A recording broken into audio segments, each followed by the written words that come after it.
వింటున్నారా? చూడు నేను అంటున్నాడు, మీరు కూడా రావాలి. సరేనా? ఒక విషయం చిన్న కథ చెప్తాను. మదర్ లవ్, తల్లి ప్రేమ. తల్లి ప్రేమ బిడ్డలు ఎంత ఎట్లుంటుందని. తల్లి ఎప్పుడు ఎదురుగానే ఉంటుంది కదా, అమ్మ మీద అంత ప్రేమ ఉండదు. ఎంతసేపు నాయన పోయి సాయంత్రం వస్తాడు కదా, నాయన మీద ఉంటుంది ప్రేమ కదా, అమ్మ మీద ఉండదు. అమ్మ ఎప్పుడు ఎదురుగానే ఉంటుంది. ఏదైనా చిన్న దెబ్బ తగ్గుతానే అమ్మ అంటానే అలా పట్టుకుంటారు. అందుకని తల్లి మీద ప్రేమ ఉంది. కానీ ఇది మదర్ లవ్. సరేనా? ఒక ఊళ్ళో ఒక అమ్మ ఒక కొడుకు ఉన్నారు. వాళ్ళు చాలా బీద స్థితి.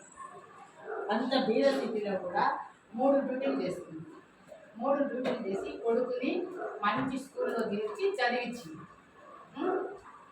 బాగా చదివిస్తా ఉంది బిడ్డని. పెద్ద స్కూల్లో వేసింది.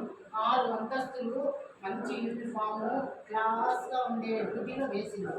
వేసి స్కూల్లో వేసి కష్టపడి రాత్రి వరకు 3 డ్యూటీలు చేసి పిల్లలను చదివిస్తాము. ఒకరోజు అదే స్కూల్కి క్యారీ ఎత్తుకొని పోలేదంట. క్యారీ ఎత్తుకొని స్కూల్ దగ్గరికి పోయిందంట.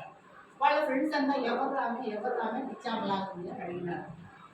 పని చేసేవాళ్ళు ఎట్లుంటారు కదా, అందుకని పిచ్చామలాగుంది ఎవరు రామే అని అడిగినారు తోట ఫ్రెండ్స్. మా మమ్మీ అని చెప్పచ్చు కదా, మా ఇంట్లో పని చేసేవామని చెప్పాడంట. ఆ మాట తల్లి విందంట. విని ఇంటికి వచ్చిందంట, ఏడ్చుకుంటా ఉందంట.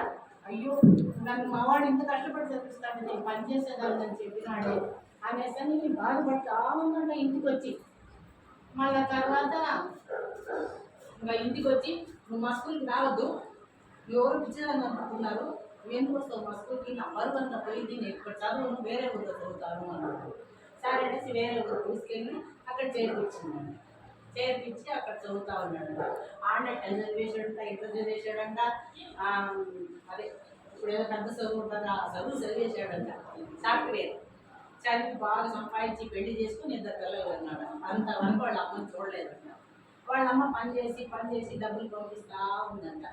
పంపిస్తే డబ్బు మటుకు కావాలి, అమ్మ మటుకు అట్లా చదివాడంట. బాగా గొప్పోడయ్యాడంట.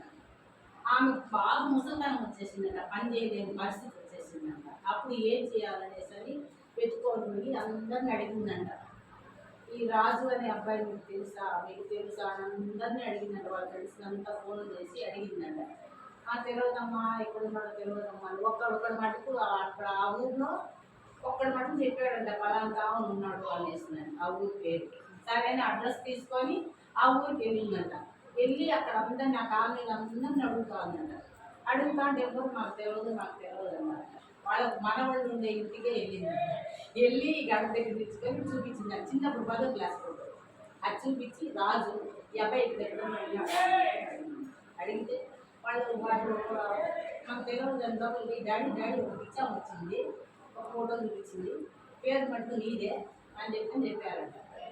బయట వచ్చి చూసేసి ఎవరు లేదు ఆ పేరు తెలియదు, పో అనేసి తరిమేశాడు వాళ్ళ మమ్మీ.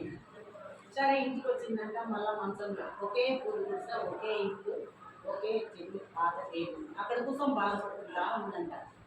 బాధపడుకుంటా అందులో పడుకొని ఏడ్చుకుంటా ఉందంట.